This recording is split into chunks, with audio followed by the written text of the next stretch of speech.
Hola, soy Daniela. Gracias por acompañarme. Howard Phillips Lovecraft fue un escritor estadounidense, autor de relatos y novelas de terror y ciencia ficción. Se le considera un gran innovador del cuento de terror, al que aportó una mitología propia, desarrollada en colaboración con otros autores, actualmente en vigencia. Su obra constituye un clásico del horror cósmico, una línea narrativa que se aparta de las tradicionales historias de terror sobrenatural, incluyendo elementos de ciencia ficción.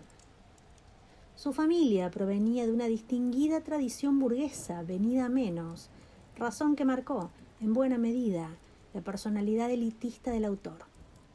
Su padre murió cuando éste era aún muy pequeño y su madre lo sobreprotegió intentando que no se relacionara con gente que ella consideraba de clase inferior. En 1921, cuando el autor contaba con 31 años, la muerte de su madre le afectó profundamente. Luego, conoció a la escritora y comerciante Sonia Green, con quien contrajo nupcias y se mudó a Nueva York, pero fracasó en su matrimonio. Tras sentir una profunda aversión por la vida neoyorquina, Lovecraft decidió volver a su Providence natal, donde vivió con sus tías hasta el fin de sus días.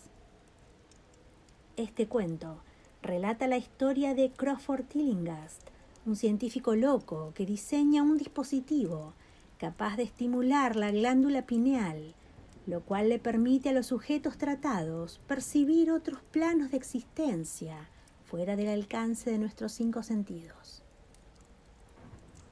Hoy escucharemos Desde el Más Allá, de Howard Phillips Lovecraft.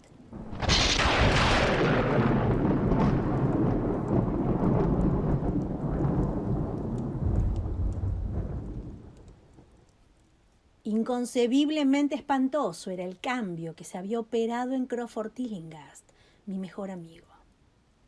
No le había visto desde el día, 2 meses y medio antes, en que me contó hacia dónde se orientaban sus investigaciones físicas y matemáticas. Cuando respondió a mis temerosas y casi asustadas reconvenciones, echándome de su laboratorio y de su casa, en una explosión de fanática ira, supe que en adelante permanecería la mayor parte de su tiempo encerrado en el laboratorio del ático, con aquella maldita máquina eléctrica, comiendo poco y prohibiendo la entrada incluso a los criados. Pero no creí que en un breve periodo de 10 semanas pudiera alterar de ese modo a una criatura humana. No es agradable ver a un hombre fornido quedarse flaco de repente, y menos aún cuando se le vuelven amarillentas o grises las bolsas de la piel, se le hunden los ojos, se le ponen ojerosos y extrañamente relucientes, se le arruga la frente y se le cubre de venas, y le tiemblan y se le crispan las manos.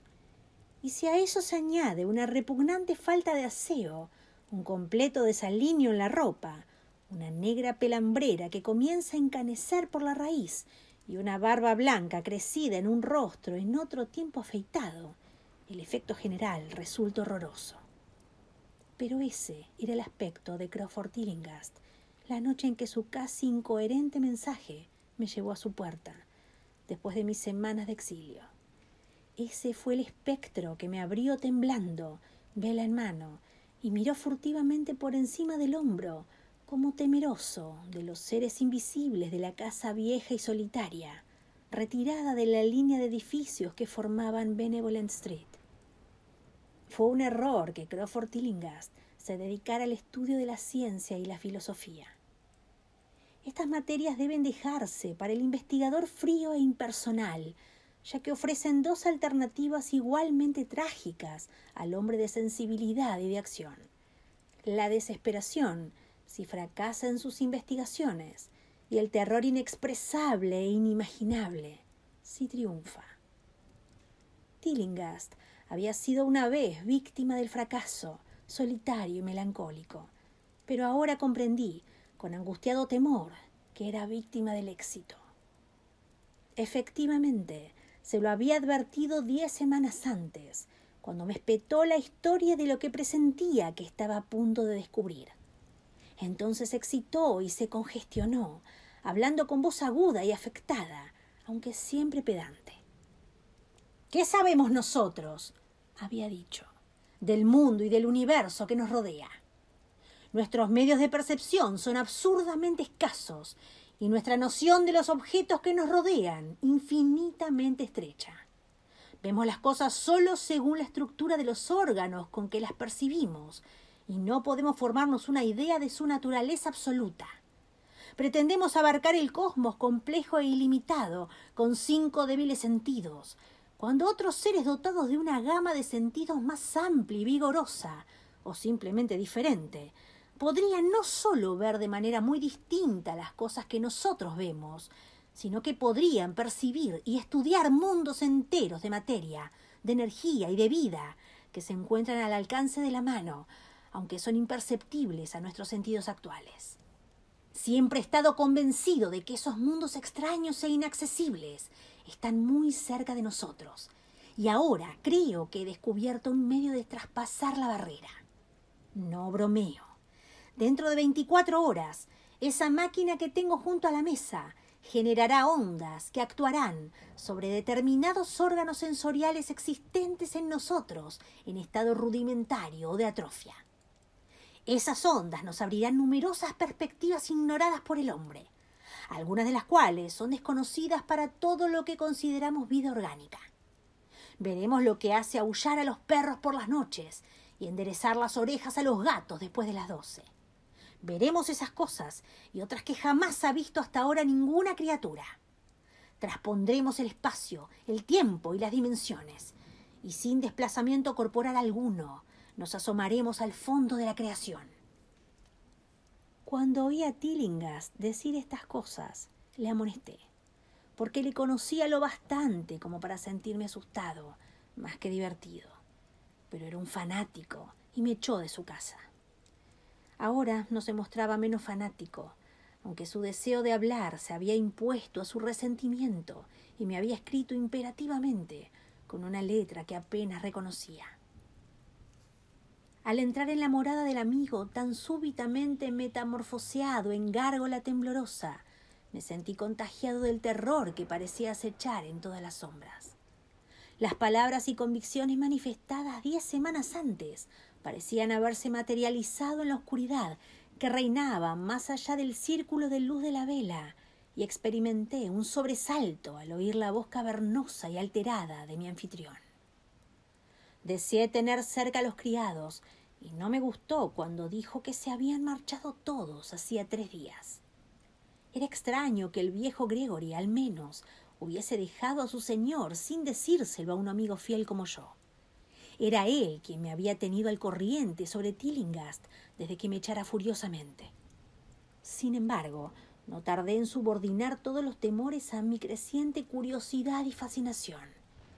No sabía exactamente qué quería Crawford Tillinghast ahora de mí, pero no dudaba que tenía algún prodigioso secreto o descubrimiento que comunicarme. Antes le había censurado sus anormales incursiones en lo inconcebible. Ahora, que había triunfado de algún modo, casi compartía su estado de ánimo, aunque era terrible el precio de la victoria. Le seguía escaleras arriba por la vacía oscuridad de la casa, tras la llama vacilante de la vela que sostenía la mano de esa temblorosa parodia de hombre. Al parecer, estaba desconectada la corriente, y al preguntárselo a mi guía, dijo que era por un motivo concreto. «Sería demasiado. No me atrevería», prosiguió murmurando. Observé especialmente su nueva costumbre de murmurar, ya que no era propio de él hablar consigo mismo. Entramos en el laboratorio del ático y vi la detestable máquina eléctrica brillando con una apagada y siniestra luminosidad violácea. Estaba conectada a una potente batería química, pero no recibía ninguna corriente, porque recordaba que en su fase experimental chisporroteaba y zumbaba cuando estaba en funcionamiento. En respuesta a mi pregunta, Tillinghast murmuró que aquel resplandor permanente no era eléctrico en el sentido que yo lo entendía. A continuación me sentó cerca de la máquina, de forma que me quedaba a mi derecha, y conectó un conmutador que había debajo de un enjambre de lámparas. Empezaron los acostumbrados chisporroteos, se convirtieron en rumor y finalmente en un zumbido tan tenue que daba la impresión de que había vuelto a quedar en silencio. Entretanto, la luminosidad había aumentado, disminuido otra vez y adquirido una pálida y extraña coloración o mezcla de colores, imposible de definir ni describir. Tillinghast había estado observándome y notó mi expresión desconcertada. ¿Sabes qué es eso?, susurró. Rayos ultravioletas. Rió de forma extraña ante mi sorpresa. Tú creías que eran invisibles, y lo son, pero ahora pueden verse, igual que muchas otras cosas invisibles también. ¡Escucha! Las ondas de este aparato están despertando los 1000 sentidos aletargados que hay en nosotros. Sentidos que heredamos durante los evos de evolución que median del estado de los electrones inconexos al estado de humanidad orgánica. Yo he visto la verdad y me propongo enseñártela. ¿Te gustaría saber cómo es? Pues te lo diré. Aquí Tillinghast se sentó frente a mí, apagó la vela de un soplo y me miró fijamente a los ojos. Tus órganos sensoriales, creo que los oídos en primer lugar, captarán muchas de las impresiones, ya que están estrechamente conectados con los órganos aletargados. Luego lo harán los demás. ¿Has oído hablar de la glándula pineal? Me río de los superficiales endocrinólogos, colegas de los embaucadores y advenedizos freudianos. Esa glándula es el principal de los órganos sensoriales. Yo lo he descubierto. Al final es como la visión, transmitiendo representaciones visuales al cerebro. Si eres normal, esa es la forma en que debes captarlo casi todo. Me refiero a casi todo el testimonio desde el más allá. Miré la inmensa habitación del ático, con su pared sur inclinada, vagamente iluminada por los rayos que los ojos ordinarios son incapaces de captar.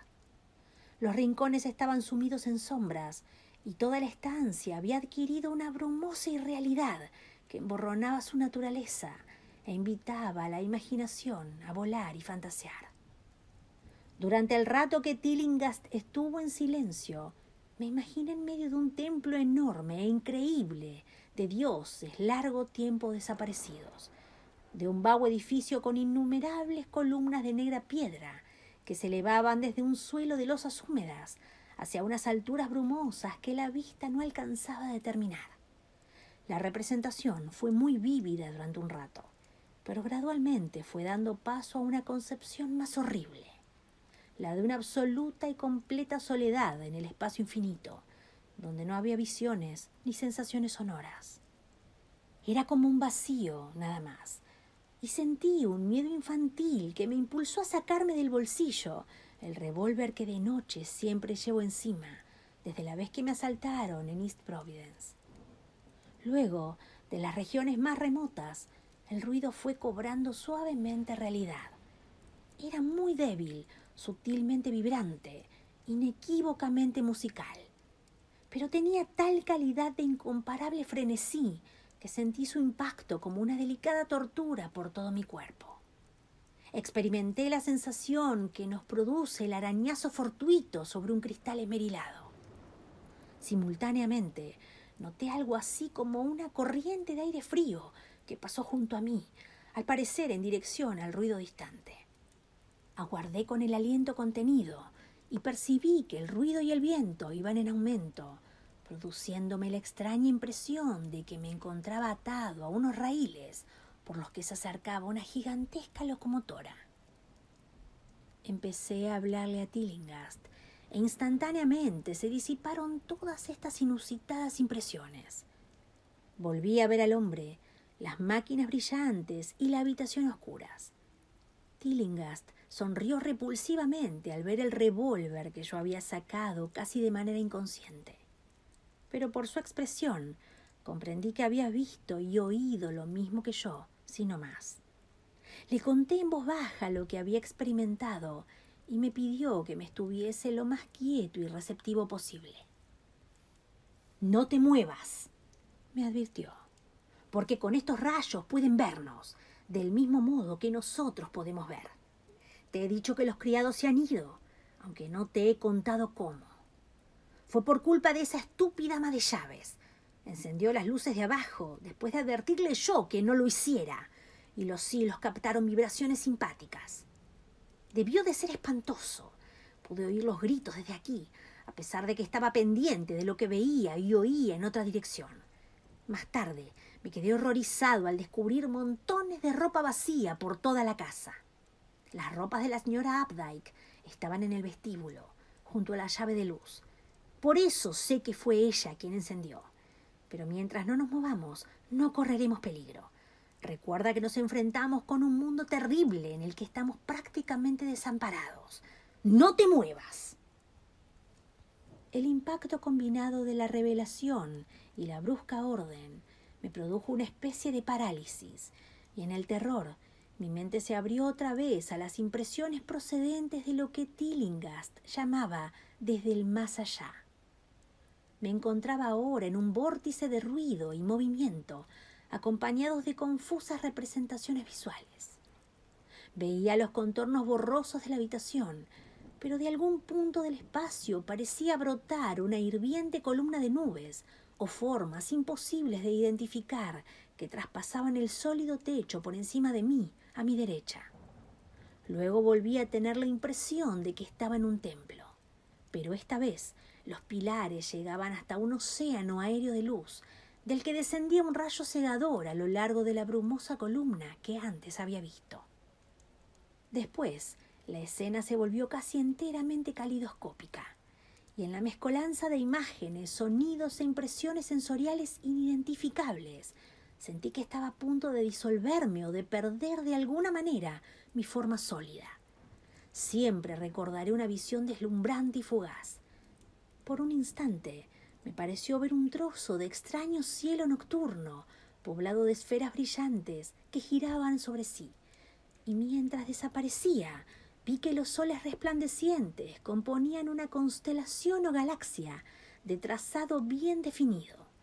Dicho trazado correspondía al rostro distorsionado de Crawford Tillinghast.